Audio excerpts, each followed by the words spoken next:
As rodovias da Califórnia, no final da turbulenta década de 70, eram muito mais do que simples vias de transporte. Elas representavam as artérias pulsantes de um sonho de liberdade que parecia não ter fim. Sob o sol escaldante de Los Angeles, o asfalto estendia-se como um convite para o horizonte. E o costume de pedir carona era uma prática quase sagrada entre os jovens daquela geração. Mochilas pesadas, sorrisos esperançosos e polegares erguidos à beira das estradas compunham uma paisagem de inocência e desapego. No entanto, essa atmosfera de confiança mútua e aventura estava prestes a ser estilhaçada por uma sombra que se movia silenciosamente entre o fluxo constante de veículos. O que antes era visto como um gesto de amizade entre estranhos estava se transformando no prelúdio de uma tragédia sem precedentes, onde o perigo não se escondia em becos escuros, mas à vista de todos, no assento do passageiro de uma van qualquer. No centro desse turbilhão de sombras estava William Bonin. À primeira vista, ele era a encarnação da banalidade. Um homem que passava despercebido na rotina frenética da metrópole. Veterano da Guerra do Vietnã, Bonin carregava em seu histórico o serviço militar, o que lhe conferia uma aura de cidadão responsável perante a sociedade. Ele trabalhava como motorista, passando seus dias navegando pela complexa teia de freeways que conectava o estado. Esse conhecimento geográfico profundo não era apenas uma ferramenta de trabalho, mas a base de seu plano sinistro. Ele conhecia cada acostamento isolado, cada vala escondida pela vegetação rasteira e cada trecho onde o patrulhamento era escasso. Bonin era o mestre da máscara da normalidade. Sua aparência comum, seu tom de voz ameno e sua habilidade de se comportar como um vizinho prestativo eram os componentes de uma armadilha perfeita, desenhada para desarmar qualquer instinto de preservação em suas vítimas. Por trás dessa fachada de trabalhador comum, no entanto, pulsava uma mente movida por impulsos sádicos e uma necessidade avassaladora de controle. Para Bonin, a estrada não era um caminho para um destino, mas um vasto território de caça. Ele observava os jovens vulneráveis com a paciência de um predador experiente, esperando o momento exato em que a solidão do caronista o tornava uma presa fácil. O terror começou a se manifestar não como um evento explosivo, mas como um silêncio perturbador que se instalou nos lares da região. O desaparecimento do primeiro jovem foi tratado inicialmente como uma possível fuga, um ato de rebeldia de um adolescente em busca de novos ares. Mas conforme os dias passavam e o quarto permanecia vazio, o clima de apreensão se transformou em uma angústia sufocante. As famílias telefonavam desesperadas para as autoridades, buscando uma resposta que o destino relutava em entregar. A incerteza era uma tortura lenta, corroendo a esperança de mães que passavam noites em claro, olhando pela janela, aguardando um retorno que jamais aconteceria. O mistério começou a ganhar contornos macabros quando o primeiro corpo foi finalmente descoberto. Não estava enterrado ou escondido longe, mas descartado com um desdém chocante à beira da estrada. O contraste entre o movimento dos carros e a rigidez da morte no asfalto era um lembrete brutal. O corpo apresentava sinais de uma violência que transcendia o ato de matar. Havia marcas de tortura e um padrão de agressão que revelava a mente perversa de quem executara o crime. A polícia percebeu que lidava com alguém que sentia prazer no sofrimento alheio. O medo, antes um sussurro, tornou-se um grito ensurdecedor que percorreu as cidades. Antes de continuarmos, inscreva-se no canal e nos conte nos comentários de onde você está assistindo. A descoberta foi o sinal de que algo terrível estava começando. O monstro da estrada havia revelado sua presença e o rastro de corpos que ele planejava deixar seria uma cicatriz profunda na alma da Califórnia, provando que o mal mais perigoso é aquele que usa um rosto comum e dirige calmamente ao seu lado. William Bonin não era apenas um motorista. Ele era um estrategista do terror que transformou sua van em uma verdadeira câmara de tortura móvel. O veículo, uma Ford Econoline de cor verde, tornou-se o elemento central e claustrofóbico de sua metodologia predatória. Ele circulava pelas artérias de asfalto com uma paciência gélida, observando meticulosamente os jovens que buscavam uma carona rápida sob o sol implacável da Califórnia. Para esses rapazes, a van representava apenas um transporte conveniente e um alívio para o cansaço. Mas uma vez que a porta lateral se fechava com um baque surdo, o destino deles estava irremediavelmente selado.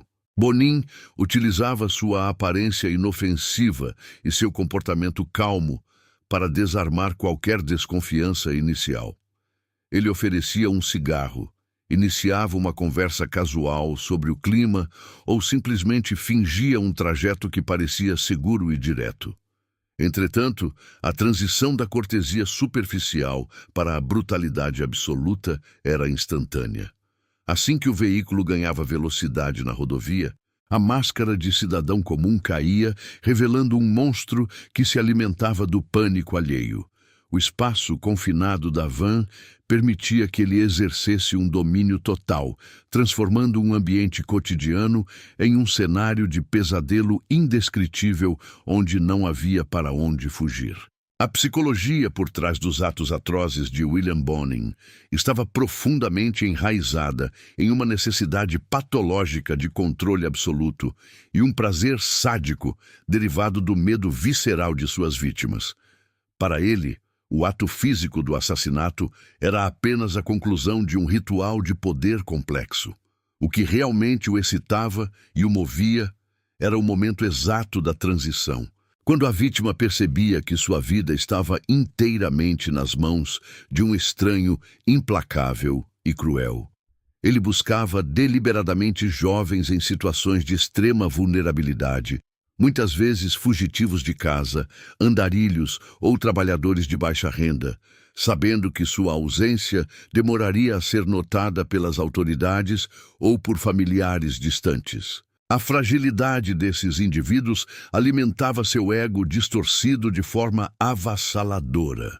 Bonin sentia uma gratificação quase divina ao decidir, em meio ao ronco do motor, quem viveria mais alguns minutos e quem enfrentaria uma agonia prolongada e silenciosa. Ele não buscava apenas a cessação da vida, ele buscava a aniquilação completa da vontade e da dignidade do outro, sentindo-se, pela primeira vez em sua vida medíocre e frustrada, como um mestre absoluto e incontestável do destino humano. Com o passar dos meses, a frequência dos ataques aumentou de forma vertiginosa e a população da Califórnia começou a acordar para a realidade de que um predador em série sem precedentes estava à solta.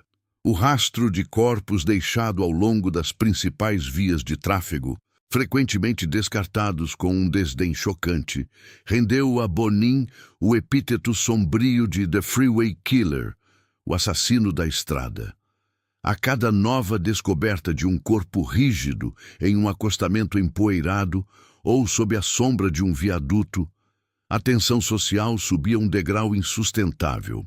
O que antes eram vistos como incidentes isolados e trágicos, agora formavam um padrão assustadoramente consistente e metódico. A violência escalava sem freios. Bonin tornava-se visivelmente mais audaz, menos preocupado em esconder os vestígios de seus crimes e mais focado na quantidade e na rapidez de suas execuções. O pânico espalhou-se por toda a região metropolitana de Los Angeles como uma névoa densa e tóxica.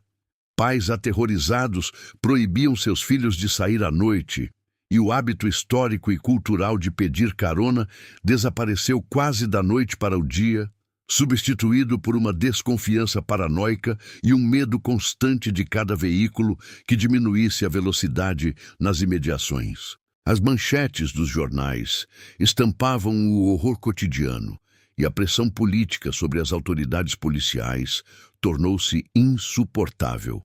A polícia de Los Angeles e as patrulhas rodoviárias começaram a ligar os pontos geográficos, percebendo que as áreas de descarte seguiam a lógica fria das grandes rotas de transporte e logística comercial. Os investigadores debruçavam-se sobre mapas gigantescos, tentando desesperadamente prever o próximo movimento de um assassino que parecia ser onipresente, invisível e rápido demais para qualquer cerco policial convencional. A maior dificuldade residia na mobilidade extrema do criminoso. Ele não possuía um território fixo ou um bairro de atuação, pois seu domínio era um movimento constante e imprevisível. Contudo, enquanto os detetives vasculhavam evidências forenses limitadas e depoimentos vagos, um detalhe crucial e ainda mais tenebroso começava a emergir das sombras das investigações. O volume estarrecedor de crimes e a logística complexa necessária para subjugar jovens, muitas vezes fortes e resistentes, sugeriam algo que desafiava a lógica do assassino solitário. A ideia de que uma rede organizada de mentes perversas pudesse estar colaborando ativamente naquelas atrocidades trouxe um novo nível de horror absoluto para a força-tarefa. O mal não era apenas um ato individual de loucura. Ele era contagioso, compartilhado e alimentado por outros. William Bonin estava prestes a revelar que seu círculo íntimo era composto por elementos tão sombrios e desprovidos de qualquer resquício de alma quanto ele próprio, transformando sua cruzada de sangue em uma colaboração doentia de depravação humana.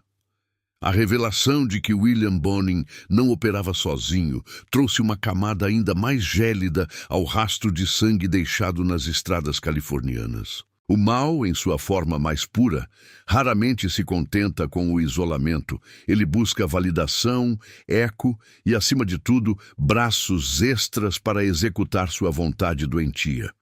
Bonin começou a tecer uma rede de cúmplices, atraindo para sua órbita homens cujas bússolas morais já estavam irremediavelmente quebradas ou eram facilmente maleáveis. Entre esses nomes, que passariam a assombrar os registros policiais, estavam Vernon Butts, James Monroe e Gregory Miley.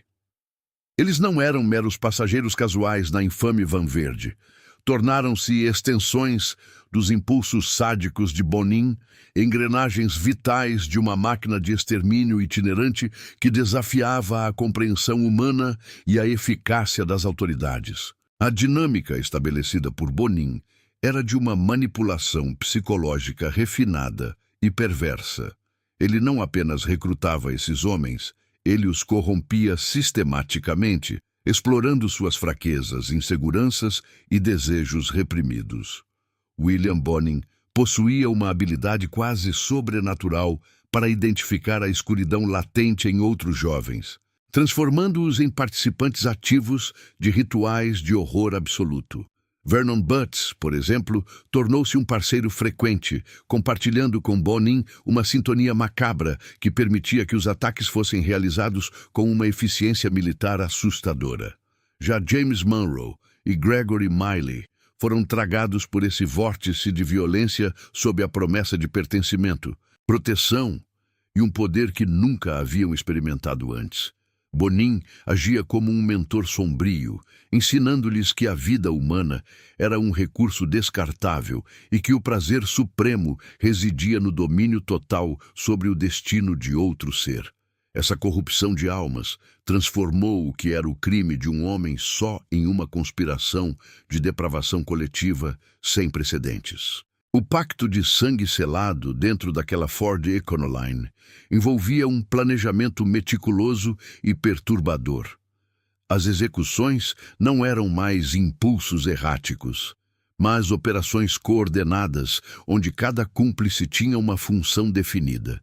enquanto um dirigia pela rodovia, mantendo a fachada de uma viagem tranquila. Outro se escondia na parte traseira da van, aguardando o momento exato para subjugar o jovem caronista que acabara de entrar.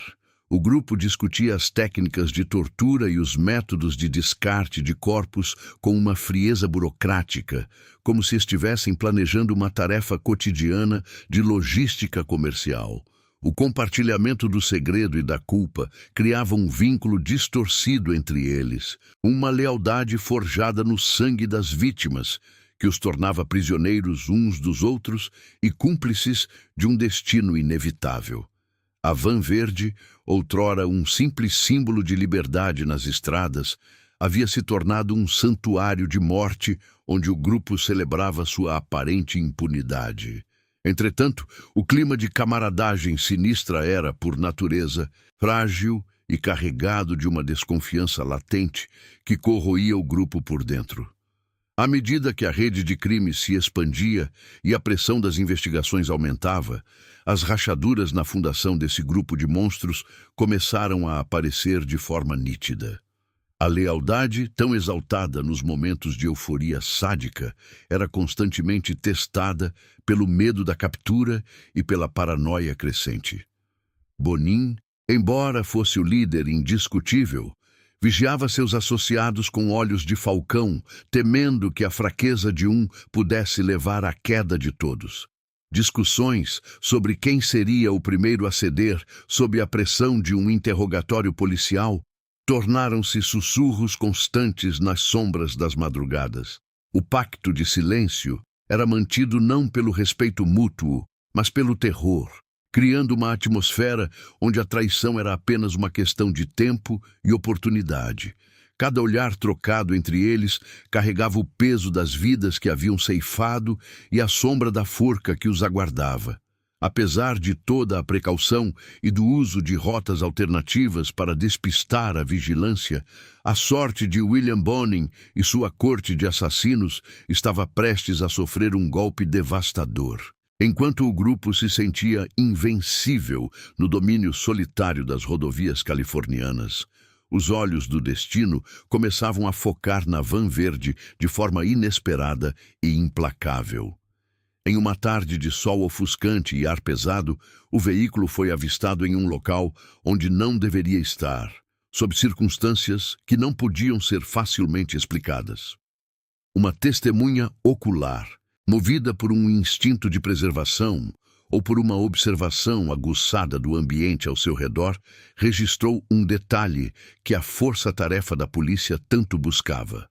A van de Bonin, com seu ruído de motor característico e sua cor inconfundível, havia sido vista em uma proximidade comprometedora de uma cena que logo se revelaria como mais um campo de horror.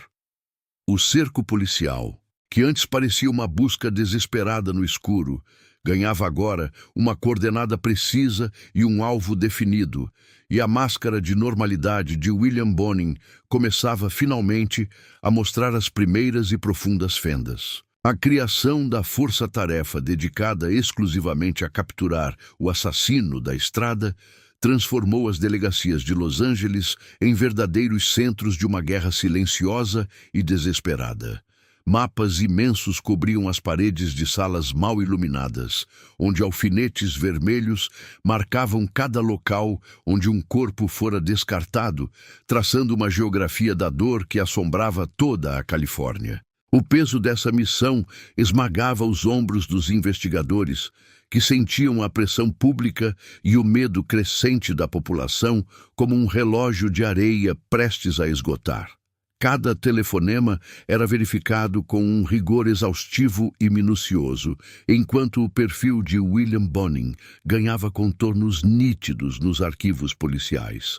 A busca não era mais por um fantasma, mas por um homem de carne e osso que usava as rodovias como seu campo de extermínio particular. Bonin, no entanto, flutuava acima dessa vigilância com uma confiança que beirava a insanidade absoluta. Houve momentos de tensão insuportável, onde o monstro quase foi capturado em abordagens policiais rotineiras. Em uma noite de neblina espessa, a van verde foi parada devido a uma lanterna traseira queimada. Mantendo sua máscara de normalidade, Bonin exibiu sua carteira de veterano e sorriu com a polidez de um cidadão exemplar. O oficial, sem saber que estava diante de um predador prolífico, limitou-se a uma advertência verbal, permitindo que ele seguisse rumo à escuridão. Esse escape por um fio apenas alimentou seu ego inflado, convencendo-o de que o destino conspirava a seu favor e que as leis humanas não se aplicavam à sua vontade soberana. Mas a sorte desvaneceu quando a arrogância de Bonin o levou ao erro fatal. O predador passou a cometer deslizes por puro excesso de confiança, começando a caçar em plena luz do dia, em locais vigiados. A necessidade de exercer controle sádico sobre as vítimas tornou-se tão viciante que ele ignorou os riscos habituais.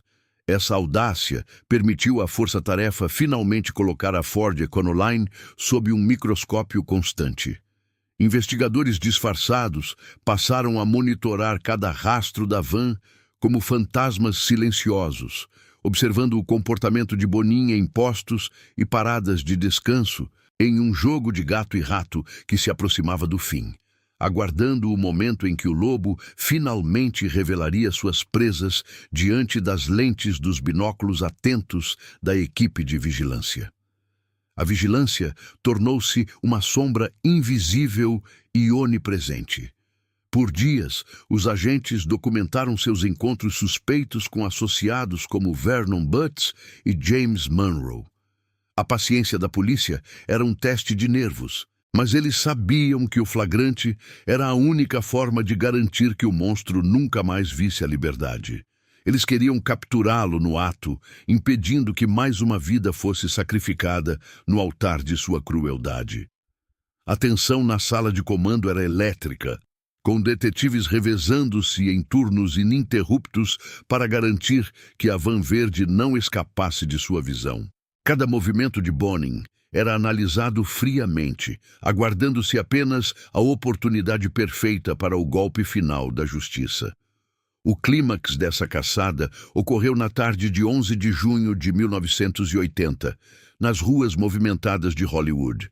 Bonin, acompanhado por James Monroe, buscava uma nova presa, sem saber que entrava em uma armadilha preparada com precisão milimétrica. O momento em que ele convenceu um jovem caronista a entrar na van foi o sinal definitivo para a ação. Quando a porta se fechou, sirenes cortaram o ar e várias viaturas bloquearam todas as rotas de fuga. Armas foram empunhadas e comandos de rendição ecoaram pelo asfalto quente, enquanto as algemas eram apertadas em seus pulsos. William Bonin foi arrancado do veículo sob os olhares de detetives que dedicaram meses de suas vidas para ver aquele exato instante de triunfo.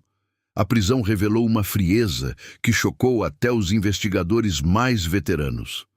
Ao ser detido, Bonin não ofereceu resistência física, mantendo um olhar vazio e desprovido de qualquer arrependimento. No entanto, o verdadeiro horror surgiu ao abrirem as portas traseiras da van.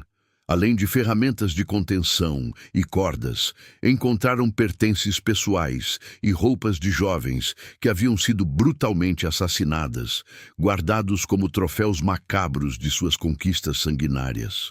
O interior era impregnado por um odor metálico e pesado, o cheiro da morte que o acompanhava por todas as estradas. Com o assassino da estrada finalmente acorrentado, a Califórnia respirou aliviada. Mas a descoberta do que ocorria dentro daquela van era apenas o prefácio de um mergulho ainda mais profundo no abismo da depravação humana, revelando confissões que fariam o mundo estremecer diante da maldade revelada. Na sala de interrogatório oficial, o ar estava carregado com um silêncio pesado e o cheiro ácido de café requentado.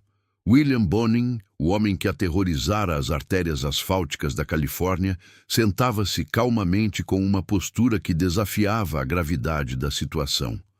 Não havia remorso em seus olhos, apenas um cálculo frio e constante, uma inteligência predatória que operava mesmo sob a luz forte das lâmpadas. Diante dos detetives que haviam dedicado meses para capturá-lo, ele não se encolheu. Pelo contrário, Bonin iniciou negociações macabras, tentando trocar informações sobre a localização de corpos ainda não descobertos por uma garantia de que sua própria vida seria poupada da injeção letal.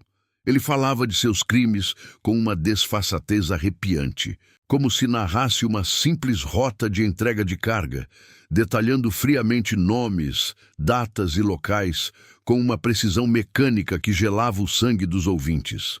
Para ele, as vidas dos jovens que ceifara eram apenas moedas de troca em um jogo desesperado pela sobrevivência. A estrutura de lealdade que ele tentava construir começou a ruir rapidamente. O efeito dominó foi imediato, assim que seus cúmplices foram colocados em salas de interrogatório separadas, isolados da influência de seu líder. Vernon Butts, James Monroe e Gregory Miley, os homens que haviam compartilhado o pacto de sangue e a depravação nas estradas, não possuíam a têmpera de Bonin. Sob a pressão do isolamento e a perspectiva de passarem o resto de seus dias em celas de segurança máxima, a lealdade evaporou.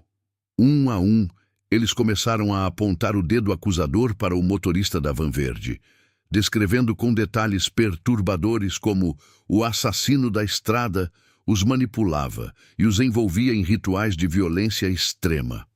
A traição tornou-se a única linguagem que restava entre eles, transformando o antigo círculo íntimo em um ninho de escorpiões prontos para se picarem mutuamente na tentativa de evitar o abismo final que os aguardava. Quando o julgamento começou, o tribunal transformou-se no palco de um drama humano dilacerante.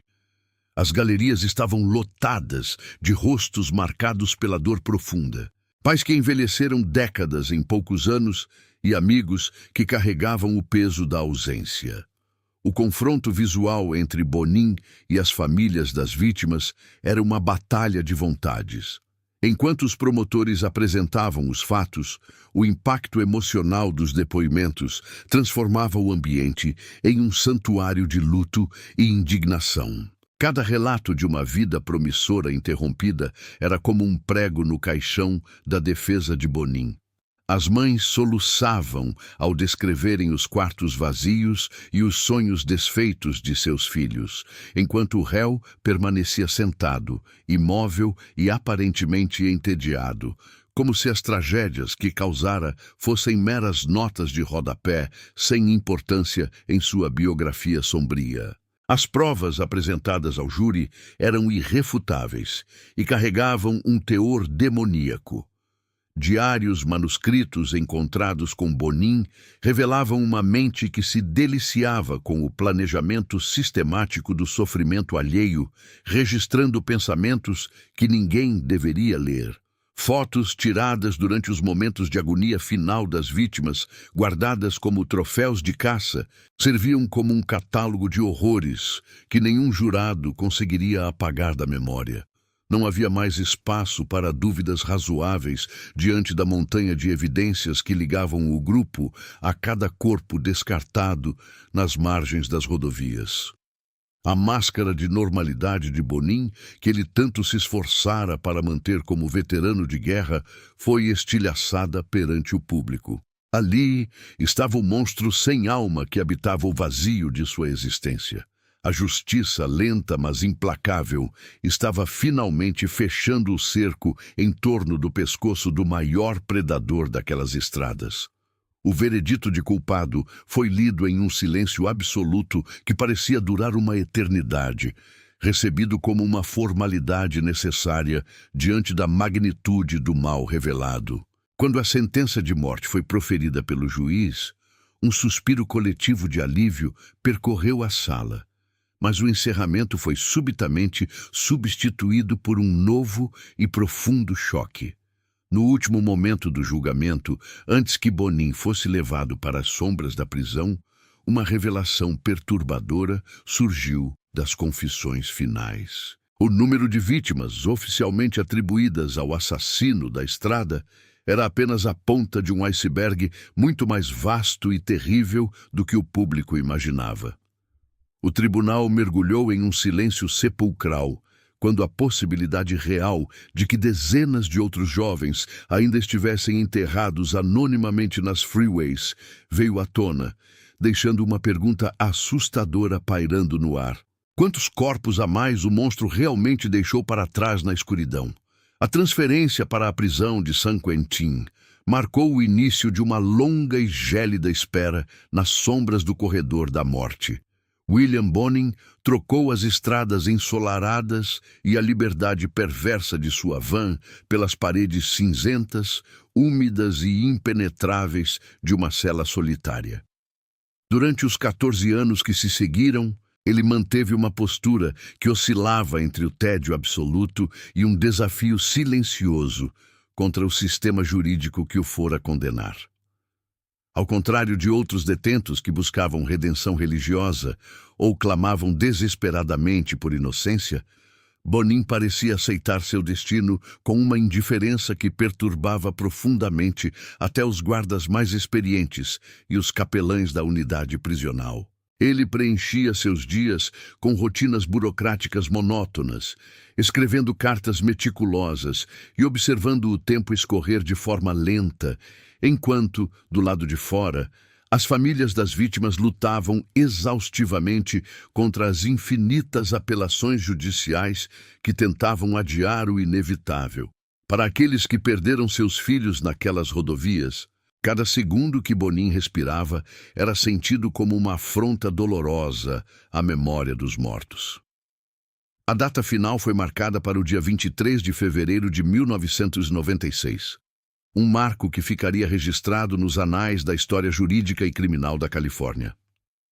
William Bonin não seria apenas mais um nome na lista de execuções do Estado.